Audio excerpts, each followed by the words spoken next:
যে দেশে একটা দেশের স্বরাষ্ট্রমন্ত্রী এবং পুলিশ প্রশাসনের ঊর্ধ্বতন কর্মকর্তারা এবং মন্ত্রীরা যদি কারোর সঙ্গে থাকে তুমি তার সাথে পারবা না।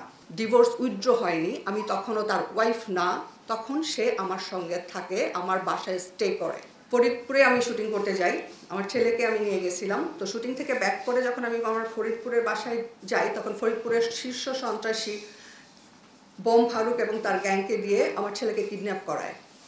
কিডন্যাপ করানোর পরে আমাকে ডেকে নিয়ে আমাকে মৌখিক মুচলেকা নেয় যে আমি কোনোদিন কাজ করতে পারবো না, পৃথিবীর কারোর সাথে, কোনো সাংবাদিক, কোনো মিডিয়া পার্সন কারোর সাথে কখনো যোগাযোগ করতে পারবো না যদি এই মুচলেকা দিয়ে আমাকে আমার ছেলেকে ছাড়াই আনতে হয়। এবং জুয়েলের সাথে জুয়েল যা বলবে আমাকে তাই শুনতে হবে, জুয়েল যেখানে যেতে বলবে আমাকে তাই শুনতে হবে।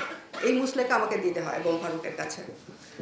দেন হচ্ছে যে আমি ছেলেকে বাধ্য হয়ে ছেলেকে তখন ছুটি আনার জন্য আমি মৌখিক মুচলেকাটা দিয়ে আমি যখন নিয়ে আসি আমার ছেলেকে, তারপরে আমি ওখান থেকেই সিদ্ধান্ত নেই যে না, আমি যদি মরেও যাই তারপর এরকম একটা মানুষের সাথে কোনোভাবেই থাকা সম্ভব না।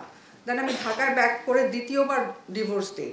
দ্বিতীয়বার ডিভোর্স দেওয়ার পরে সে ডিভোর্স কার্যকর হয়ে যায় এবং দেন সে ঢাকায় বাংলাদেশে আসে। সৌদি আরব থেকে আসার পর যখন জানতে পারে যে আমি ডিভোর্স দিয়েছি, তখন সে দ্বিতীয়বার আমাকে মামলা করে, আমার পুরো ফ্যামিলিকে অ্যারেস্ট করায়। সেটা আপনারা সবাই জানেন।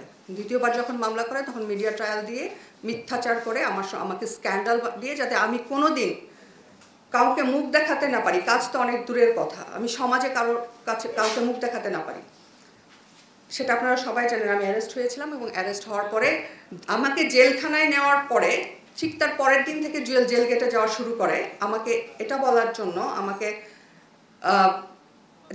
আবার হুমকি দিতে শুরু করে যে তুমি আজকে ডিভোর্স উইথড্র করতে রাজি হও, আমি হচ্ছে কালকে তোমাকে তোমার পুরো ফ্যামিলিকে আর তোমাকে জামিন করাবো। তো আমি আসলে তখন রাজি হই না। প্রথমত যে আমাকে এত কিছু করার পরে আমি তো আসলে ওর সাথে রাজি হব না, এটাই স্বাভাবিক।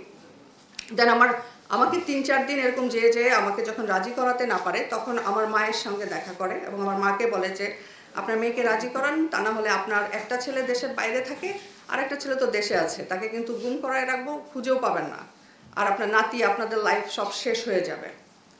তখন আমার মা আমার কাছে কান্নাকাটি করার পরে আমি আসলে আবারও ফ্যামিলির কথা চিন্তা করি এবং আমার ছেলের সাথেও দেখা করতে যায় সে, এবং আমার ছেলেকেও বলে যে একমাত্র তুমি তোমার মাকে রাজি করাইতে পারবা, তুমি বললে সে রাজি হবে। তখন আমার ছেলে আমাকে খবর পাঠায় যে আমাদের লাইফ হেল্প করে দিবে।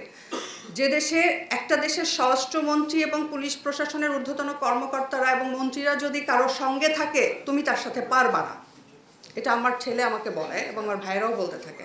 তো ও যেভাবে বলে তোমাকে সেভাবেই আপাতত করতে হবে, কাজ মানে ওর সাথেই থাকতে হবে তোমাকে এইভাবে। তখন আমি আমার পরিবারের কথা, আমার সন্তানের কথা চিন্তা করে রাজি হই। রাজি হওয়ার পরে তারপরে আমি যেদিন রাজি হই ওই সপ্তাহে আমাদেরকে জামিনে বের করে এবং আমাদেরকে জামিন ইভেন সে কোর্ট পর্যন্ত ম্যানেজ করছিল। কোর্টে আমার লয়াররা যখন ফেস করছে তখন কোর্ট সে ম্যানেজ করে রাখছিল মন্ত্রীদের পাওয়ারে। সো সে নিজেই জামিন করায়। জামিন করানোর পরে আমাকে হচ্ছে যে দ্বিতীয়বার আমার সাথে আমি যেদিন জামিন করে বাসায় চলে আসি সেদিন আমার ডিভোর্সের 5 মাস চলে এবং তার পরের দিন থেকে জুয়েল আমার বাসায় আসতে থাকে। তখনও আমাদের ডিভোর্স উইথড্র করা হয়নি এবং কোনো রিম্যারেজ করা হয়নি।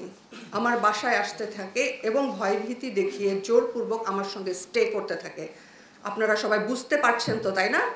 ডিভোর্স উইথড্র হয়নি, আমি তখনও তার ওয়াইফ না, তখন সে আমার সঙ্গে থাকে, আমার বাসায় স্টে করে। ডিভোর্স উইথড্র করে তারও 2 মাস, মিনিমাম 1.5 মাস পরে,